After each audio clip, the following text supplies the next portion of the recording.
Welcome to Live, Let, Thrive, a podcast about the Airbnb life, the share economy, and everything in between. Here are your hosts, Micah and Steve. Hello, hello, hello, and welcome back to another exciting episode of Live, Let, Thrive.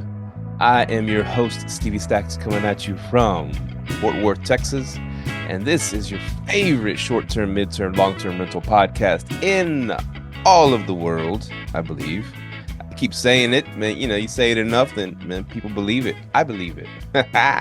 So this is episode 306, I believe.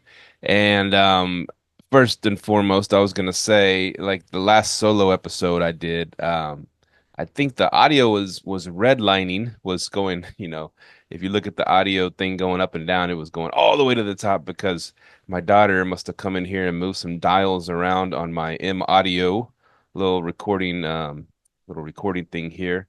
And turned all the knobs to 11, if anybody knows what that means.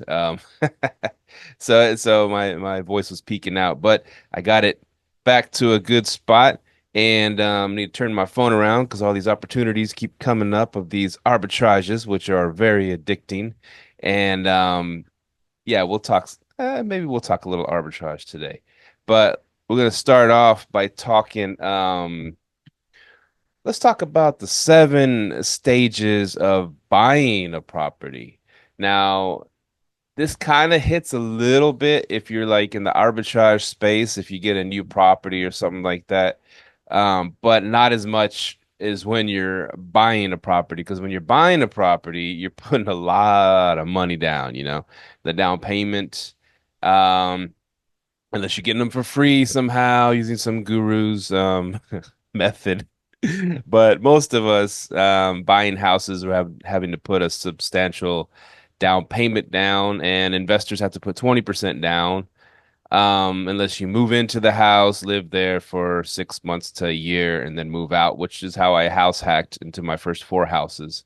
After that, been doing the 20% down thing pretty much on the next 4 houses I bought. So anyway, I might have mentioned on the show that I recently bought another house in Grand Prairie with a partner of mine, a new partner of mine, in that I've never even met her in person, but I manage for her one of her arbitrages here in Grand Prairie, and she she liked the job that Argus Reynolds, my company, was doing for her, because we got like a long booking for like over $6,000 a month right off the bat for like a year, corporate booking, house fire kind of situation. So they needed a spot for a long time. So we got her immediately we got her a huge booking. She's like, "Wow, you guys are awesome. You're awesome. Let's invest. Let's buy a property together." Okay, I don't even know you, but it sounds good. Two cavaliering personalities. What could go wrong? So, anyways, as I take a sip of coffee, it's a little early over here, but I said, "Well, the kids are asleep, wife's asleep, the baby in my mom and the baby in my wife's tummy is asleep, so I might as well hit record and see what happens." So, shout out to Cheryl in California, San Francisco. She wanted to buy a house together, and so we bought a house together. We looked for a house, found an agent, I started check, since I'm over here, boots on the ground, I went ahead and started going to the tours, and I was able to find us a really nice house, 5 bedroom house, right?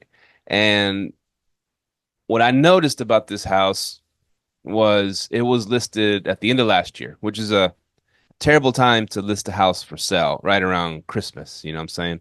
Or right around the holidays. So I think it was listed for a few months towards the end of the year, which, that hits all of the holidays.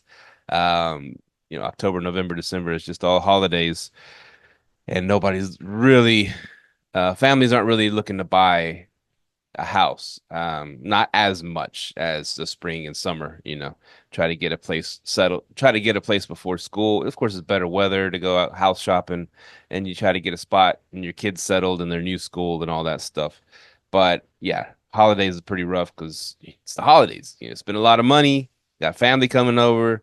You might be traveling out of town and all that fun stuff. You got to pay for all the Christmas gifts and everything. So people don't usually buy houses around that time as much. And so I saw that this family put this house for sale at the end of the year, and then because you look at Zillow, I saw the house pop up on Zillow, and I go down to the price history, and you see when the house was last, bought, sold, pending, put for rent. You see all the history of the houses, and everybody should know that by now, I think. And so I like to look at that to give me a little history on this house. And sometimes you get to see like, oh wow, they dropped the price 3 times. Let's holler at these people, or there must be something wrong with the house. And so I saw that they had dropped the house. I saw that they initially put the house for sale for $425,000 back in all the way up until December. Like I said, the last few months, and of course they couldn't get no bites, and so they took it off the market. Which a lot of people that are selling a house that's sitting there that can't sell, they will pull it off the market and then reboot a few months later instead of just showing price drop, price drop, price drop, and it puts them in a free fall. So, but when they reposted, the house for sale, and like, man, when did they do it? When did we buy it? We bought it at the end of June, so they must have put it for sale maybe May or early June. And so when they put it for sale again, it they put it for 385. That's, to me, it doesn't show a price drop per se because they pulled it off of the Zillow and then they redid it a few months later. So it's not really showing like, oh, price cut, price cut. But it, to me, I was like, that's a price cut. That's a big price cut. And so I asked the agent, can we see that house? And so shout out to our agent Lucy, which is also my daughter's name. So shout out to Lucy, what's up? And so she took us out. Well, I told Cheryl about it and everything and showed her the pictures. I said, Cheryl, this is a 5 bedroom, Of course, most houses are 3 2s, 3 bedroom, 2 bath. This is a 5 bedroom, 3 bath. And I said, that's kind of not too common to be for sale. And if they are for sale, they're really expensive. And and here's the thing too. Well, I mean, you see some 4 bedrooms or 3 bedrooms with an office. You see kind of like, and I was like, I wanted to get at least a 4 bedroom to separate us from the pack of all the 3 2s out there. Because I'm thinking corporate. I'm thinking, I want to get corporate bookings, families, stuff like that. And a lot of them want 4 bedrooms, and all there is out there is 3 bedrooms. And so they have to settle for 3 bedrooms and make it work. But I was like, a 4 bedroom would really separate us from the pack. And then when I saw this 5 bedroom, I was like, wow, that'll really, really separate us from the pack. So I went ahead and I told Cheryl about it. It says it looks like a beautiful house. Lucy took me to go see it, and then Cheryl was on the FaceTime looking at it. And I was like, this is a nice house. This is a really nice house. And at this price point, it's pretty damn good because 3 2s are selling for, around here, 350 to 400 for 3 2s. This is a 5 bedroom, 3 bath. I was like, okay, I think we should put an offer on this pretty quick. And we put an offer on it. And, you do that whole back and forth thing. So I can go into the, buying a house thing. One of the things, I just give one tip because, people have bought houses before, whatever. But, you're looking at that 20% down, right? That's a big chunk. But what you can do, and the house has to appraise higher. That's the first thing. And I think this house, the Zillow was showing it was worth over 400,000. So I was like, listen, tell them we want to buy it at 385,000, right? But we're gonna give them 400,000, and they're gonna give us 15,000 back, towards closing. And so it's like a balloon. You squeeze part of the balloon, it comes out here. You squeeze part of the balloon, it comes out here. Bad analogy, but anyways, so you just it kind of takes it knocks down your down payment, right? because you're overpaying, but then they're paying that chunk towards closing expenses. So you pay less in your down payment. Anyways, talk to an agent and they'll tell you how to do that stuff. So we went ahead and bought it for that 385 price tag. Knocked a few grand off because of, just the houses have things. Every house has something wrong with it. New, old, medium, they all have something wrong with it. So you just go in there with your inspectors and you try to get stuff knocked off. And it was really didn't have very much, but we you always ask for a few grand, and you probably get it because they're desperate to move and desperate to sell the house. They wanted, okay, we're so close. These guys want it. We're in contract. Um, yeah, let's just 2 grand, 3 grand, whatever. Just okay, that's fine. Let's just sell them the house. And so, anyways, so we buy the house, and this is what I was gonna get to. I put it 7 stages of buying an investment property. I was gonna say house, but 7 stages of buying an investment property. And it might just relate to people just buying a regular house for themselves, but this is for like investment property. So step one is the excitement. You're out there looking at these houses, you're thinking of the possibilities. You're like, oh, I could do this with this room, I could do this with this room, I could turn this to an office, I could turn this into a bedroom, yada yada yada. So the first phase or stage is excitement. You're excited at the possibilities and looking at these beautiful houses. And then the second step, phase, I should say phase, stage is nervousness. So now you got a house under contract. You're like, oh, okay, we're under contract. Let me make sure I got the money in place to buy this thing. Let me s- let me get all my ducks in a row. And I got to send all this paperwork. I got to send all this, everything they're asking for. We got to schedule a inspection, schedule whatever, the plumbing inspection. There's a bunch of stuff you got to do. I'm not going to go into it, but you got to start doing all this stuff, right? Sending in the earnest money and everything. So you get a little nervous. You're like, oh crap, am I doing the right thing? Is this the house? Maybe we should keep looking. Maybe we'll find a unicorn, whatever. And the second stage is you're a bit nervous. Third stage is all out fear. You like start to me. These are mine. People. It might not be everybody's, but this are all out fear is like third stage is all out fear. It's like, holy shit, what am I doing? I shouldn't do this. I shouldn't be buying another house right now. Maybe the market's gonna tank. Maybe this ain't the right house, the right neighborhood. Holy crap, you just like freaking out, freaking out, freaking out, right? That's total fear. Like I said, number two is just nervous. Oh, a little bit apprehensive, but all out fear, like "Hey, this is not good. What am I doing?" And then after you buy the house, because you kind of go through it, you power through it, and you buy the house. Then, to me, stage four, stage four would be regret. You're like, oh crap, what did I do? Why did I buy this house, man? I didn't notice this when I bought it. I didn't notice that. The inspection, they missed this, they missed that. This house is priced too high. I paid too much money. I put myself in a crunch by buying this house. There's no way I can get this thing rented. There's no way I can get it up in time. And I'm just not going to profit for us. We're going to lose so much money on this house. Oh my gosh, the taxes are going to be so high. The insurance is so high. This is just not good. Excuse me.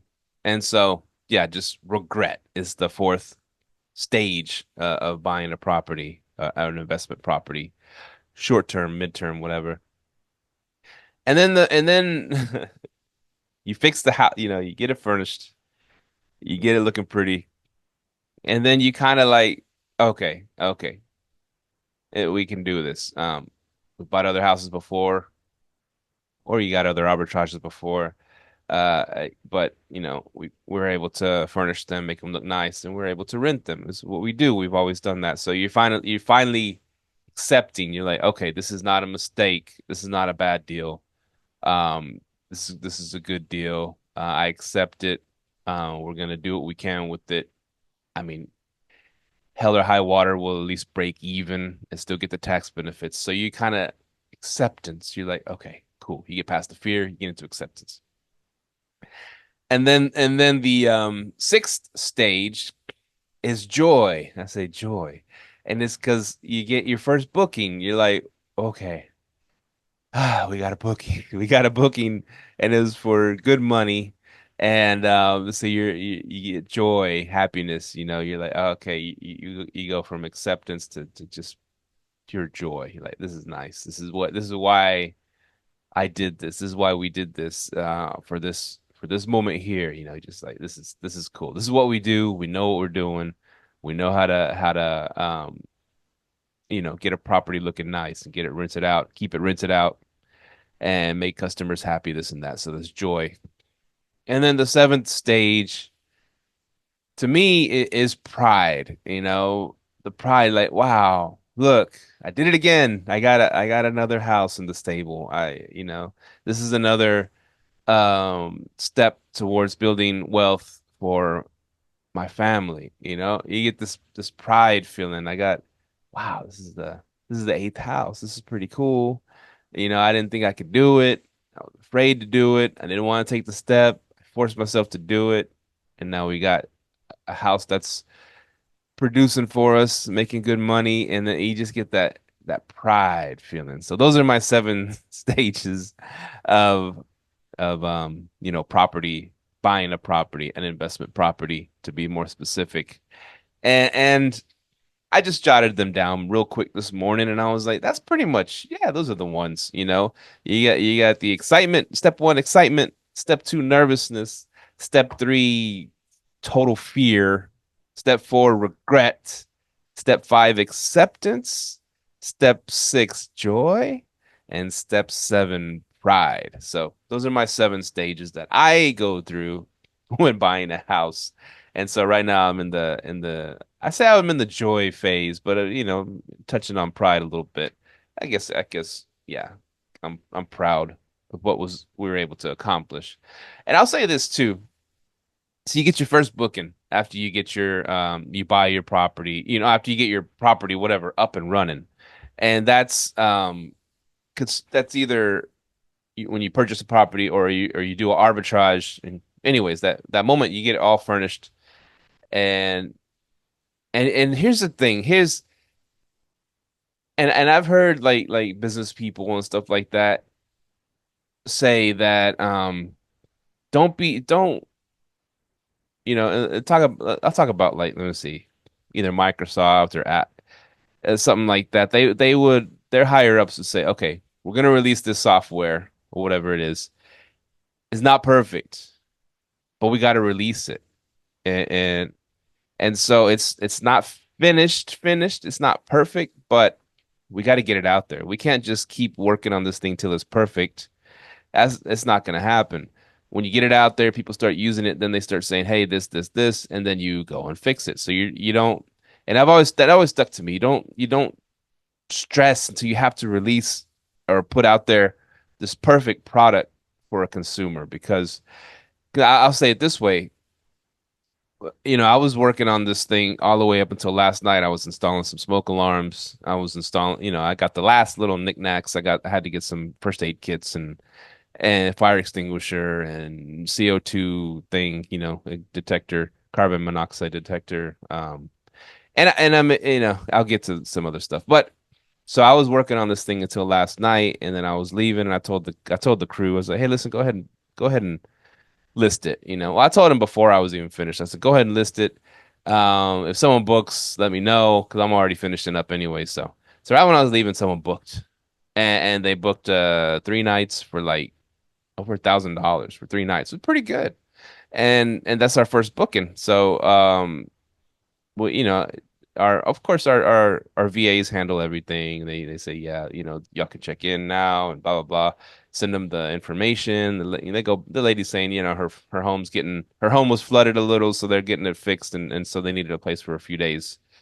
And so they made the booking, and the VA's handling all that. But I jumped in. I was like, I told him, let me jump in and tell him something real quick, because I just finished this house, and I said, I said, "Hey, so and so, thank you so much for booking. We just got this house up and running, and yeah, like I said, we just got it. You're our first guests. Thank you so much for being our first guest. We really appreciate you. And just to let you know, we realized we just got this place up and running. Your first guest, so please give us some feedback if we missed anything." And let us know and we'll get it fixed right away. We'll send, if the property's lacking anything, we'll get it sent out right away. So thank you so much again. So I'm, a message like that, letting them know they're their first one. So that automatically puts it in their head, well, oh, okay, so these people, got this property up and running and furnished and everything and stocked.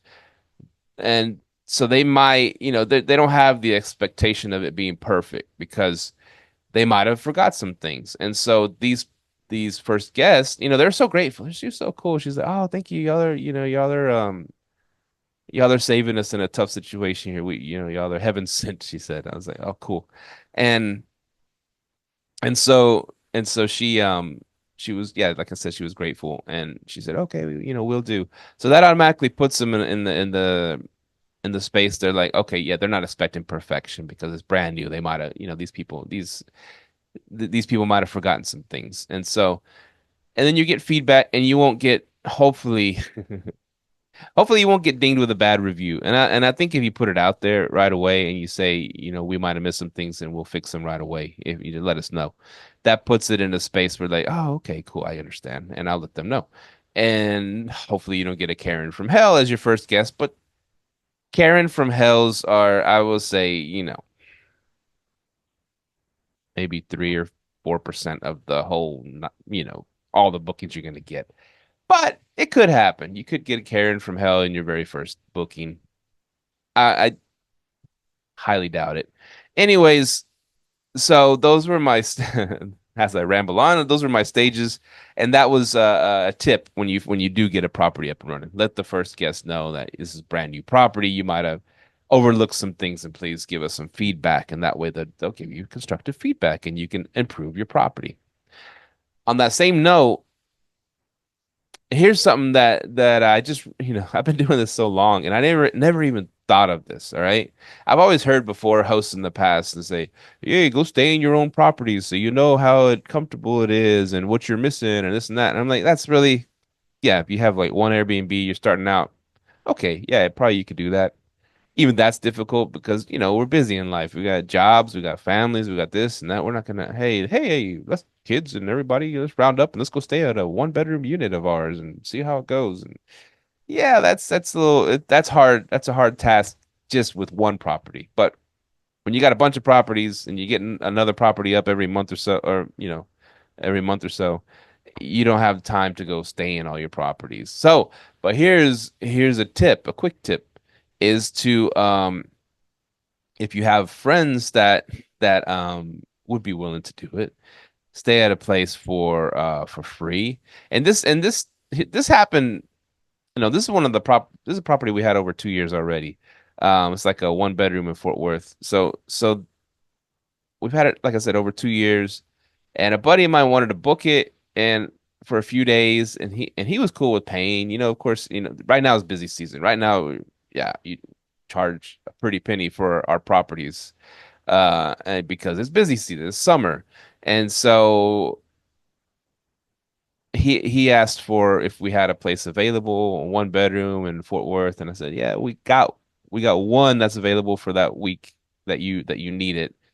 He said, "Oh, what kind of price could you get me?" And he's not asking for free, and I don't think you should ask your friends to stay at their Airbnbs for free because they still got to pay it's arbitrage. If it's arbitrage, they got to pay the rent, they got to pay the utilities, they got to pay the internet, all that stuff, um, water, electric, gas. They got to pay everything, and even if it's a house you own, same thing. You got to pay the mortgage and all the bills. So when a friend asks, "Hey, could I stay at a place of yours for free?" That's not really cool because first of all, it's busy season, so you're charging probably double for that place, right? Because this is where you make hay. You make hay when the sun is up, as they say, I think. something like that. And also, I don't know why these messages come across. So, like I said, don't ask your friends to stay at their places for free. That's not cool. And my friend definitely didn't do that. He's like, I want to pay, blah blah blah. I mean, if you give me a good price, that's cool. I was like, all right, yeah, no, definitely, I'll give you a great price. I'll give you our bottom dollar break even price. I could do that for you. You know, you're my buddy. And so I did that, and he took his daughter there for for 4 or 5 day excursion, right? And so let's put some coffee on my keyboard. And so they got there and they loved the place. They're really like, this is beautiful, this and that. Thank you so much. She's my daughter's really enjoying it. And so that made me happy, you know. I wish I could give my places away for free to my buddies, but you understand, it's a business. And and so he did mention one thing last night. He goes, it would be cool to have a TV in the bedroom. And I was like, you're right. I'm pro TVs in bedrooms. And I have back when we were setting these up, we had partners and we had designers. Um the designer was like, no, we had amazing designer, yeah, but she was more, TVs really don't, our bedrooms don't really need TVs. People gather in the living room on vacation or whatever, and so they don't need TVs in the bedroom. So, oh, okay, cool, save us some money. And but to me, I was like, well, why not just put them in the bedrooms? I people like to chill out in the bedrooms too on vacation, and TVs are so cheap. You get them for $100, and, and so I was always pro TV. But this particular, and we do have, since then we put TVs in bedrooms. But that one was, like I said, we've had it for over 2 years. Hadn't thought about it too much in a long time. It's been producing for us, and people like it. But my buddy staying there mentioned this, and I was like, you're right. I need to get a TV in there. We have them at our these properties that in the last year or so we've been putting them in the rooms. They're so cheap. You can put them pretty easy. And so I'll get a TV in there. And so that's what I was getting at. If you have a friend now, if this is like you're gonna do trial run on a property. I'm not, see, this is that property is not the perfect example because the full, it's a full-fledged property. It's been producing for over 2 years. And so it does great reviews. People love it, and we can make a lot of money off of it, thank God. And so that's not the best example, even though if you want to kind of audit your properties and send people to stay in them, that's another probably a good idea. But I'm talking about like properties, initial properties, you're getting them up and running. You're in the final stretch of getting this property up and running, and you haven't listed it yet, and you want to have a friend stay there for a night, and if they need a place, and if yeah, you don't charge them for that because it's a brand new property, and so let them stay there for free, and then let them give you feedback, and that really goes a long way because you'll see things you didn't even notice, right? When you're setting up a property or you're having your team set up a property. So you let someone stay there for free and give you feedback. It's kind of like what I'm doing. What I'm thinking is, I was part of this mystery shop group because Mr. Todd Baldwin out there in Seattle, our homie Todd. What's up, Todd?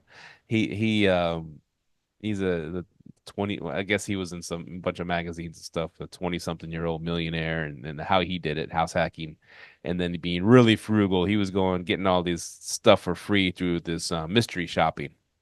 Go check it out. Market Force, I think it's called Market Force. And you can get free meals, free oil changes, free whatever's. I don't know. You get a bunch of free stuff because these companies realize that they need to get eyes on their properties, right? Or on their businesses. And so they can't just of course the higher ups can't go and look at all these thousands of businesses or these restaurants or one of the big ones is Sonic, man. Sonic fast food, Sonic hamburgers, they they have they do this mystery shopping so much, man. They have tons of these. Who's eating so much Sonic, getting too fat. But if you want free Sonic, go to Market Force, and you'll have all the free Sonic you'll ever want. And but they want to get eyes on these properties, right? Especially their ones in the not so safe area, and they pay you to go get the food. So they might pay you anywhere from $5 plus they pay your meal and all that stuff, and you got to fill out a survey afterwards to like $20 to go eat a freaking burger somewhere. So it's like, but those locations are pretty rough, you would imagine. They're like kind of maybe in the hood a little bit. But the thing is, it's locations that have been having issues, and then plus a lot of mystery shoppers don't want to go to those locations, but so they pay you more money to go to those locations. So they're getting eyeballs on the property, right? And that's what's cool about having a friend stay at one of your places, and you're getting eyeballs and you're getting a fresh perspective because guests that stay at Airbnbs, they might not always be truthful, or they might be too truthful. They might go off on you and stuff, and you're like, screw them, whatever. Um, but they might not be. Then this is a perfect place, great stay. They're not going to give. Maybe they don't got a time to give feedback. Time is precious. But when you have a buddy staying there, and then you just talking, hey, how's the place? Oh yeah, everything's great. I could use a TV in the living room. I mean, it could use a TV in the bedroom. And I was like, wow, you know what? That's one property that don't have a TV in the bedroom. I need to do that. And so I'm gonna go out there today and put a TV in the bedroom, either a TV stand or mount it. But but yeah, so feedback is great. Feedback is king. And and if you can get that from a buddy that's gonna be honest with you and everything, that's even better. Honesty is the best. Um, Even though it hurts sometimes, that don't hurt. I mean, it's a freaking property, whatever. I'm just rambling. And so I'll get back to this 5 bedroom house that we got up and running. I was there all the way up until last night, and I just had this idea. There's there's an area under the stairwell, right? There's some stairs that go up to the top. It's a 2-story house, and it has what do they call it? Like a landing. So the stairs go one direction, then you take a left, and then you go up the other way. So if someone falls, they just fall into the middle part. It's not a crazy fall. So they have a landing there. So underneath the stairwell, there's like a utility closet, right? It's a pretty nice size. And and I was like, this would be a cool little kids chill area, right? I vacuumed it out real good, cleaned it out real good, and there's a lot of space in there. So I just got it started. So I was at Walmart getting the last few things. I was getting some, like I said, the smoke alarms and it already had smoke alarms, but I was getting a few more, and the CO2 thing and the fire extinguisher and yeah, and the first aid kits. I was getting the final touches, and I was like, what can I put in that room? So I just went over there. Should I get like some comforters? Should I get air mattresses? What should I do? And so I just said, I don't want to spend a crazy amount of money, but I'll spend some money. If if kids are gonna see a picture of that room and go, oh wow, that's cool. I want to stay there. And so I was at Walmart and I was looking through the linens aisles or whatever. I was like, should I get pillows? What do I do? And so I saw that they had these like kids like sleeping bag things that have like a pillow on the back. It's a unique thing. It looks like a sleeping bag. I don't know if it zips up or not, but they have, it has like a comforter with a woven kind of pillow built into it. And of course it's like either outer space themes or unicorn themes or stuff like that. So I was like, and they were $20 each. I was like, wow, so I don't have to buy an air mattress, a comforter, pillows. I don't gotta buy all these different things. I just buy this one thing and it has this kind of like its own, $20, you get it all. And so I bought 3 of them because this area is pretty big. I laid one, I bought 3 of those things and I said, well, what else am I get? They had these giant balls for sale, these bouncy balls. And I was like, oh, to get some giant bouncy balls. They're like $2.50. And then I saw these squishmallows, these these soft stuffed animal circle looking things. I don't know, they're different animals, different whatever. They're really popular. Parents know what I'm talking about. and they were like, I don't know, $15. I was like, that was kind of expensive for a damn stuffed animal, but it was cute. They were cute. I was like, I put one in each sleeping bag, right? And so I had, so I guess everything cost me 246, 8, 10, 12, I don't know. I would say around $120 I paid for all that stuff. Oh, and I got some lights too. So 100, 120, 30, 40. I don't know, $140 you get everything. I got these lights that you stick on the wall and you push them and they light up. So they got different colors on them. So I was like, so it'll light up that room pretty cool. And so I went ahead and I got back to the house. I set up those sleeping bags on the floor and I put the squishmallows on them, and then I put the balls, those giant balls in there. That was kind of cool space. And I put those lights and I stuck them all, around the on the walls in there. And then I turned them on different colors and I closed the door and it looked really cool. And I took some snaps of there of the and I took some pictures and I was like, wow, that for 100 under $150, you can make this little chill room for kids, and then go in there with their iPads or books if they want to read books, whatever. Um, and they'll stay out of the parents' hair a little bit when the parents can chill on a on a vacation or what have you. And so yeah, that was just a. I'm not a designer, but it made it look pretty cool and it wasn't very expensive. I didn't spend $1,000 on it, just maybe 100, anywhere between 120, $150, something like that. And it came out with a cool little kids chill room, and so it adds to the house. It's a unique feature that not a lot of places have. So I used a space that was just gonna be. I mean, what are you gonna use that space for? Throw some brooms and stuff in there or whatever. It's a huge house, first of all. There's walk-in closets everywhere, so it doesn't really need another giant storage area. I mean, it's great if you're gonna live there, I guess, like with your family and stuff. You could probably put some things in there that you would use.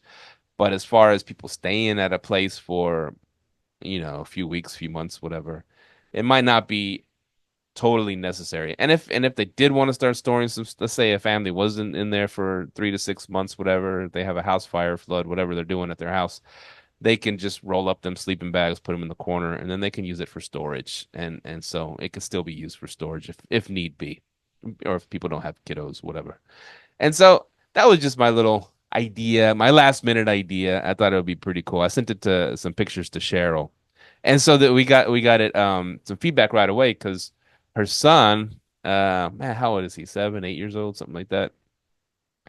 Because I was leaving the WhatsApp voice message. You push down on the voice thing and you just leave a voice, memo.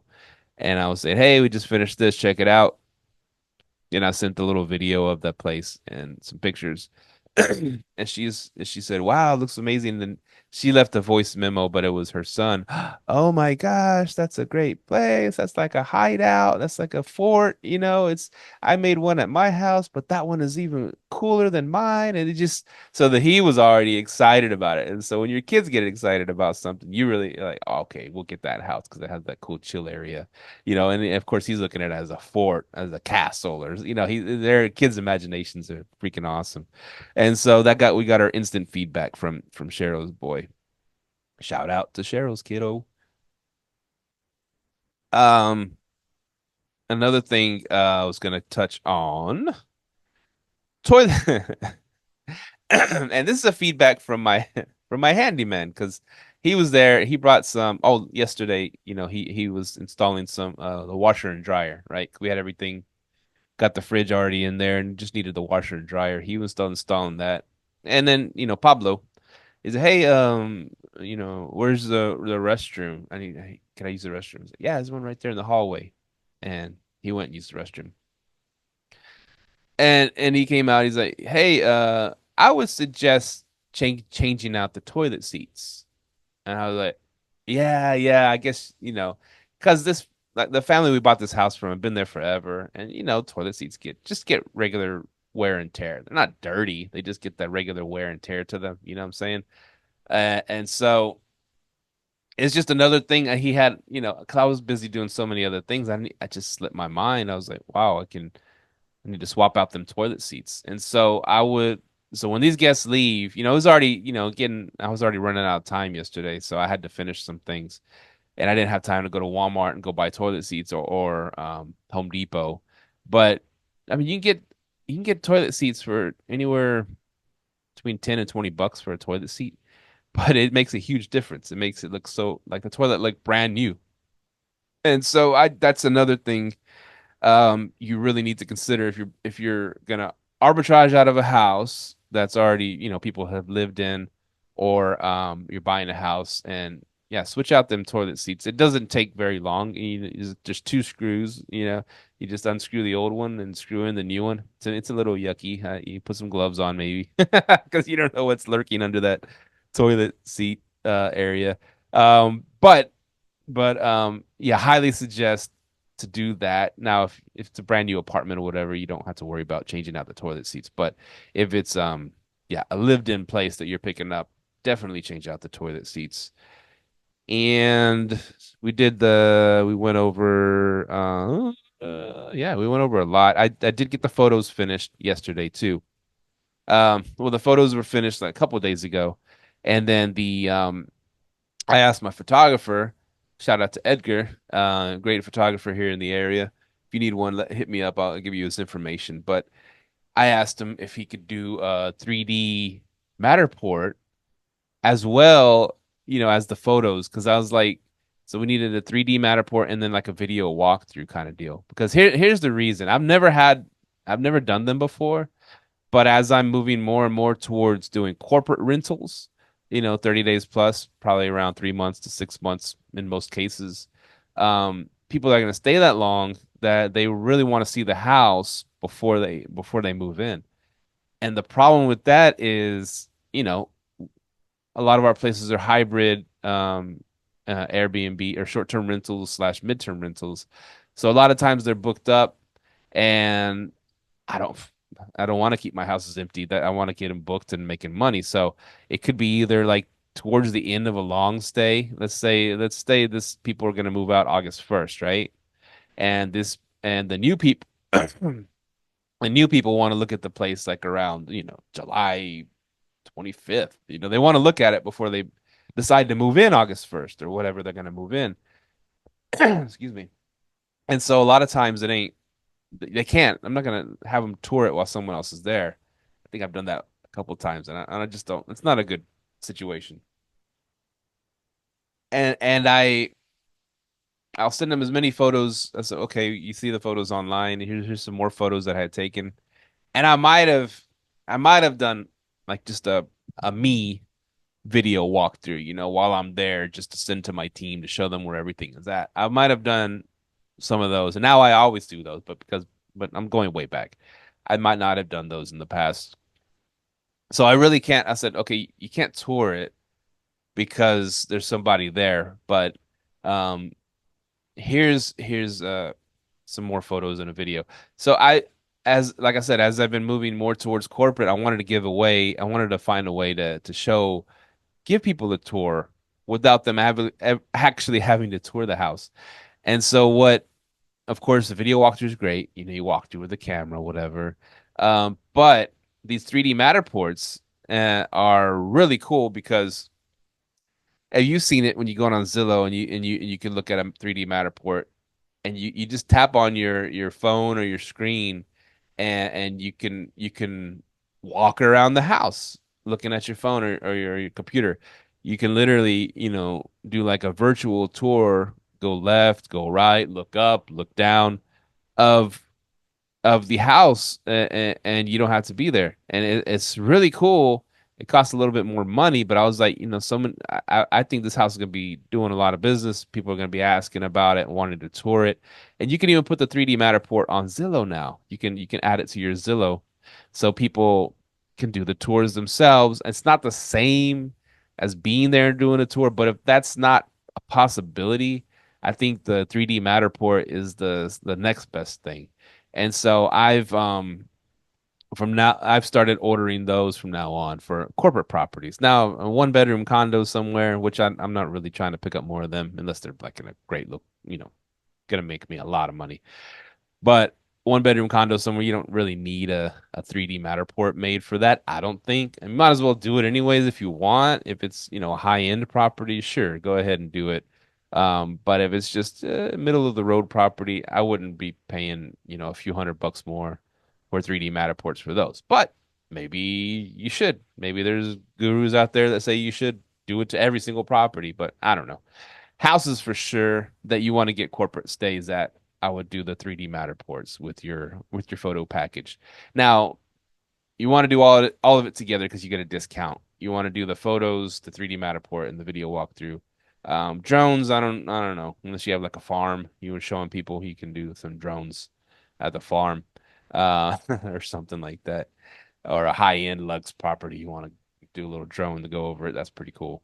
But what I'm doing, I'm doing suburbs, 4 bedrooms plus. I'm not doing the crazy, making the houses look like Disneyland and all this stuff. Then the little kids area, I thought that was cool, but I'm not spending thousands of dollars on all kinds of craziness just to, that's Airbnb. That's luxury Airbnb, and that's not my business. My business is more corporate. I just use Airbnbs to fill in the gaps in between. That's my play. And shout out, people do amazing stuff on Airbnb and they charge 1,000 a night, and that's cool. But that's not my game.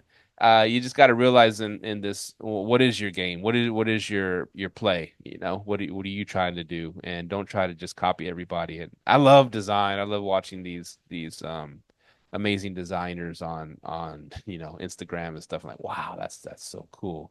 And I might try one of them one day, go paint some murals on some walls and get some funky furniture and really put like 1,000 hours into this place to make it look amazing. And just I think that would be cool to have something like that.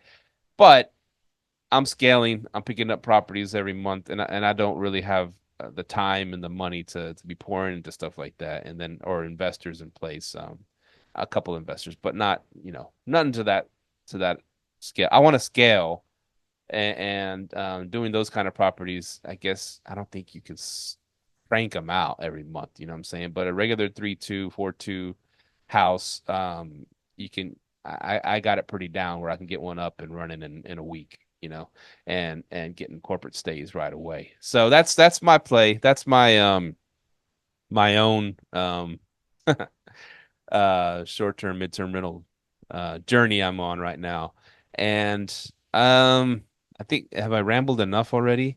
Let's see what else. I'll tell owner financing. I'll just go over that real quick because so we stayed in we do our yearly trip to South Padre Island. We love that place. So we of course while we're there, we looked at some condos because I've always wanted to buy a condo there. And I think I've went over this a few times, and so we like this one particular set of condos that's right on the beach that's just nice. We like staying there. They got some nice pools. They're right by the places we want to be by.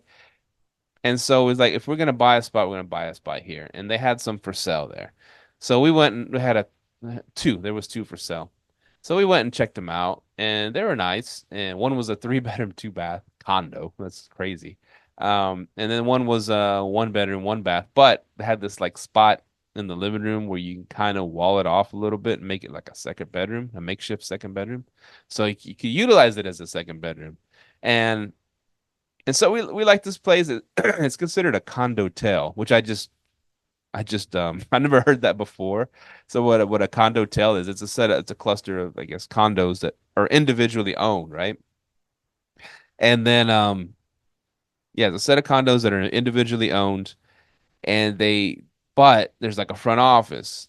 So people still check in anyways, and then they go to their condo, and then the front office kind of handles all of the cleanings, turnovers, guest communication, all that stuff, if you want them to. So if I have a condo there, excuse me, if I have a condo there and I don't want to manage it myself, which I would, because I mean that's my freaking company, right? Um, then I would say, hey, would y'all manage this for me? And they charge 24% of management. And so but they do everything for you. So like people that are just wanting a condo on the beach, but then they don't want to manage it themselves, it's perfect, right? And so they have all their cleaners on the staff and everything. So they handle everything. And but if I wanted to manage it myself, I could. I could still do it myself. People still got to check in, and that's that. They still got to check in and get their bracelets to show that they're staying there, and get their parking pass, and they still handle that for you, even though they're not handling the cleaners and the maintenance and all that stuff. So it's a condotel. It's kind of a hybrid. And I just, like I said, first time I heard that term. And so I was, I just, I was in the process of closing on this house, right? And I'm like, it would be cool to buy one here. And oh, one of the rules at that location is that, so let's say the maximum amount of people you can have at a condo. Now there's that three bedroom. Okay, so there's smaller one bedrooms, there's medium sized one bedrooms, and then there's some two bedrooms, and then there's the three bedrooms. And so the smaller one bedrooms, you had a max of four people. They might be a little bit liberal on that. If you have a little baby or a little kid, they might, okay, you can bring one more kid, whatever. But they're pretty sticklers to this. And so the medium sized one bedroom, you could bring six people because it's a lot of space in there. You have a sofa bed and you have another area you could put, something. Some people put bunk beds, which is what I'm going to do if I buy one. Um, and then you have your two bedroom units. And I think those you could put up to, it depends on the size. You could put 6 to 8 people in the two bedroom units.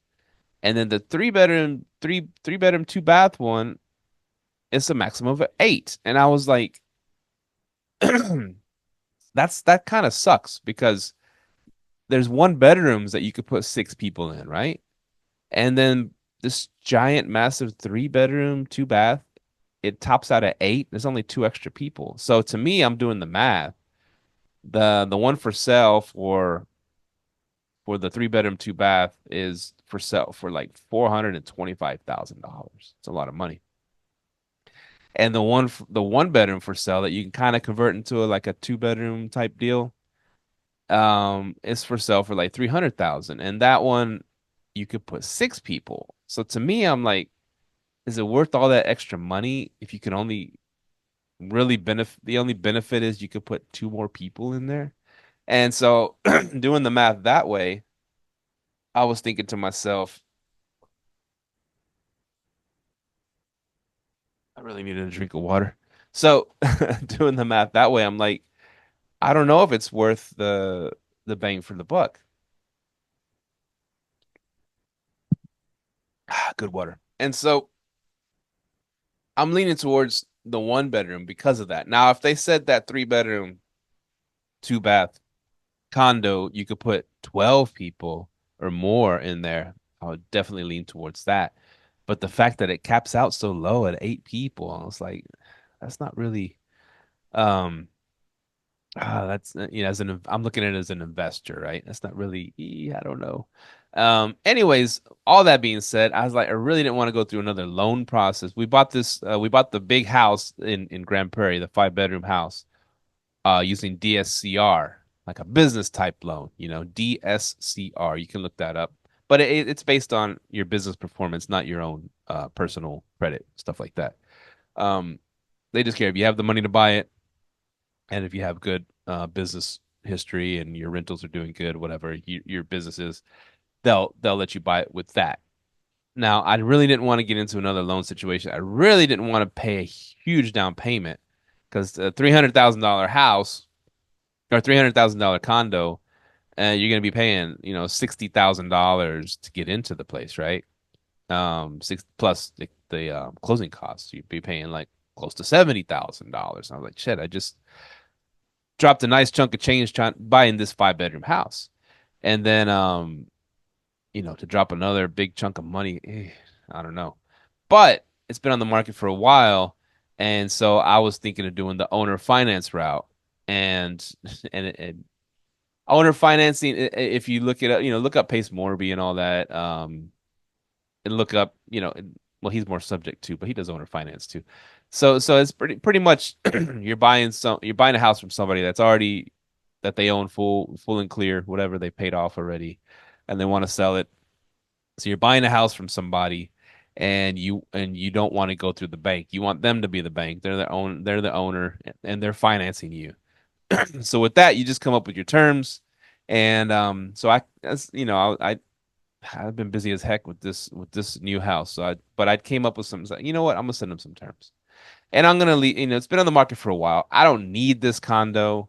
I'm negotiating from the what do they say from the a position of power because I don't need this condo. They might need to sell it, and it's been on the market for a while.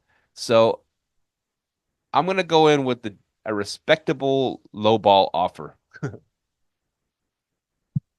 So I did not want to offend them. I did not want to say I want to give you 200 grand for it and then zero down and 1% interest or something stupid, right? When you're doing your terms. So I came up with some decent terms. And I think it's always best to always offer a full asking price.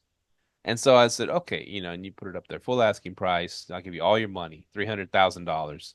And then, but I want to put 10,000 down and I want to finance the rest through you, owner finance on a 30-year note.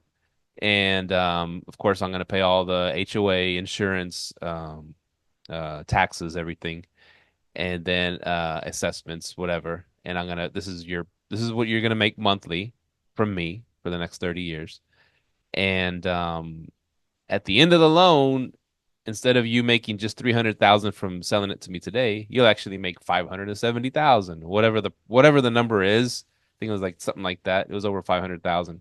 So you're putting that in their head. You're like, wow, they might want all their money up front now if they sell it, but if they just, finance it to me for 30-year note, amortized interest, I'll put it on there 5% interest. I didn't want to lowball them too much on the interest rate. So you're making 5% interest on your money, amortized.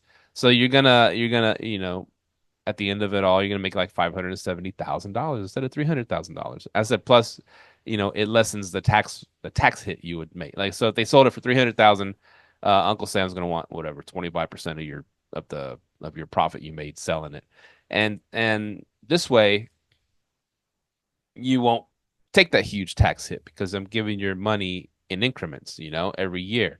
You're not getting a whole chunk at once that Uncle Sam's gonna take a big bite out of. And so I made the form as simple as possible. I'll pay all the closing costs and fees, this and that. And so my goal is to buy this beach condo that we would definitely use ourselves, and then and I see it as being profitable. Um, maybe not, as much profit as I can make on houses over here. By far, no. But it's a place that we always wanted in a spot we always wanted, and for and it can make us a little bit of money every year. That's not bad. If you buy something for 10 grand and you're gonna profit a couple grand a year, two or three, four or five, whatever it is, then that's a pretty good investment, I think. And it's all right. You'll pay for your down payment in a couple years or maybe a year or so. And then so you'd just be renting it out and using it when you want. So it's not a bad deal. And so I'm looking at it that way. Now, a corporate property here, my 5 bedroom, I want it to make I want it to make a lot of profit every year. I want to make 50,000, $100,000 profit every year, if possible. I don't know if that's a huge are those numbers too big? Who knows? I'm just thinking out loud. But so this beach condo, I see it as not as profitable as one of my houses, but something I still would like to have and to have something at that particular set of condos. And I just sent them a simple form, an offer form, and I let my agent know, listen, don't tell them this, but this is my offer that I'm making, and I'm leaving myself room to negotiate. So don't freak out when you see this offer. It might be like something you've never seen before. Because she mentioned before, all these people that sell owner financing here on the beach, they want a balloon. They want you like a 3 year or 5 year balloon payment, which means that when 3 year comes up, you have to either finance out or pay them the rest of the cash right at that moment. Or 5 years comes up, same thing. You have to either finance out through a bank or pay them cash for the rest of what you owe them at that moment. Or they get the house back and you lose your initial down payment. And so I don't like balloons. I don't like balloons. So if you can avoid balloons, do it at all costs. So I got the ball rolling. I made the offer, and that was yesterday as well, a busy day. But I was like, oh, you know what? I'm gonna go ahead and make an offer on that place and see what they say, and I'll see what their counter offer is, because you could always see their counter offer. and or they'll tell you to F off, kind of thing. Sorry, in the last couple episodes, I might have cussed a little too much. It's under control now. So owner finance is a great way to get a conversation started with the seller, especially if their property is been sitting for a while. And so, yeah, I think I rambled enough. That's a good episode for today. I talked about the 7 stages of buying a investment property, doing little cool add-ons like a kid space or whatever at your places, owner financing, letting a friend stay at your Airbnb, uh, toilet seats, change out them toilet seats, smoke alarms. I talked about that a little. Audit your listings, Matterports. Yeah, talked about some cool stuff. Today, get your Matterports done if you're doing some corporate rentals. And thank y'all for listening. Hit us up at liveletthrive@gmail.com. Still rocking the Gmail. Bump them haters. Gmail is awesome. It's liveletthrive@gmail.com. Hit me up, Argest Rentals, ARGEST Rentals.com, and I'll get you a cool place to stay, or I will manage your place, or I'll find you an arbitrage. I've been finding, been working with my girl Sarah at Low Casa, LO-Casa, and they'll find you a great arbitrage that produces great, and then we can manage it for you for a discounted rate if you go through her. So, thank y'all for listening. Stevie Stacks, Live Let Thrive. Peace out. Have a great existence. Thank you for tuning in to this week's episode of Live, Let, Thrive. Be sure to tune in next week for all the latest in the world of Airbnb and all that entails. Bye-bye.